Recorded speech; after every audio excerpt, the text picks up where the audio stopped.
This is One Broke Gamer Girl, and this is my review of Minecraft Story Mode Season 2, Episode 2, Giant Consequences for the PlayStation 4. After playing the first episode of this game, which you can watch in its entirety by clicking the link in the description below, I was pretty eager for the second episode to come out. Since I came into this game a little late, it didn't take long for this episode to come out, and I was able to play it fairly quickly.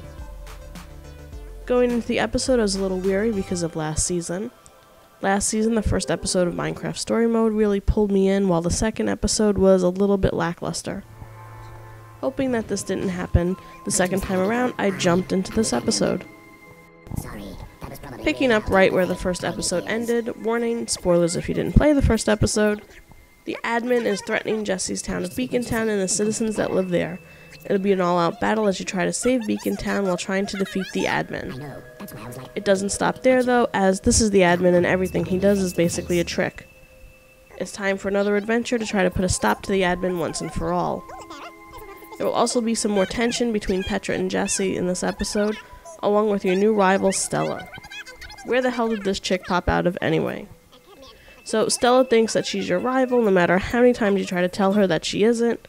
While it doesn't seem like a problem at first, it kind of becomes one at the end of the episode, depending on how you play the game. Unfortunately, this episode went the way of the second episode in the first season, as it was shorter than the first episode, kind of felt like it should have been included in the first episode, and felt a little rushed. Saying that, it was an interesting episode that showed sometimes people really aren't who they say they are, and it kind of breaks one character. I won't spoil it for you here, but it'll be interesting to see how this part of the story develops.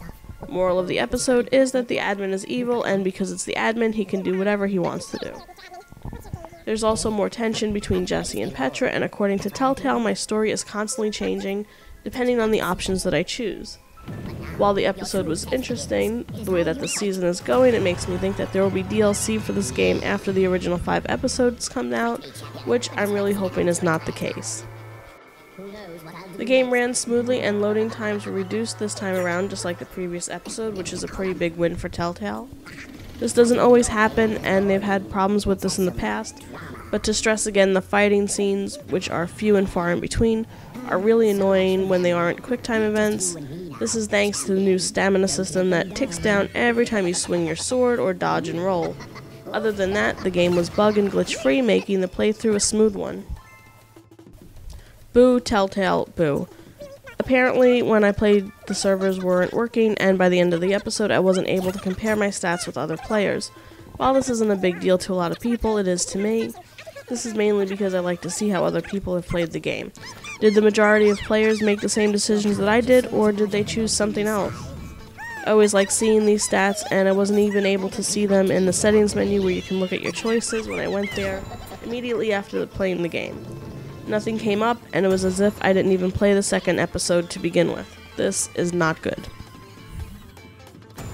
The graphics are the same for this episode as they were for the first episode.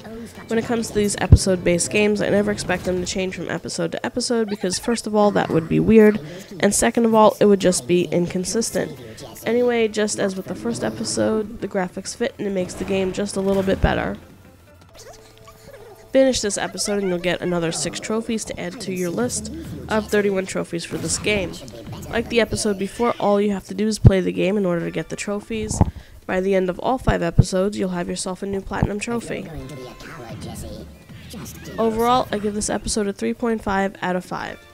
Here's what's great about it. The episode picks up right where the first episode left off, so there's no wondering what happened because it will actually play out. Also, it's another episode that lets you play around and build some along with more crafting. There's also shorter loading times and a bug and glitch free experience. Not to mention the graphics are consistent and work for this series. Here's what's not so great about this episode. It was an overall lackluster episode that felt like it was tacked on and should have been included in the first episode. Also, it was a shorter episode that, while had a lot of story, could have just been a little bit longer. And then finally, no stats were available at the end of my playthrough. Even though this might not be a problem for everyone, it is for me, as this is one of the biggest draws for me when it comes to playing these types of games. If you've already started playing this game, you're going to want to continue with the second episode. The release schedule looks a little more planned out for Telltale games lately, unlike the release schedule of the past where it took just about a year for each game to come out. Yes, I'm looking at you, Tales from the Borderlands and Game of Thrones. If you haven't started playing this game yet but want to, I would say hold off until the full game comes out and then you can binge play it all at once. Other than that, the little preview at the end of the episode has me eager for episode 3, which hopefully won't be a total letdown.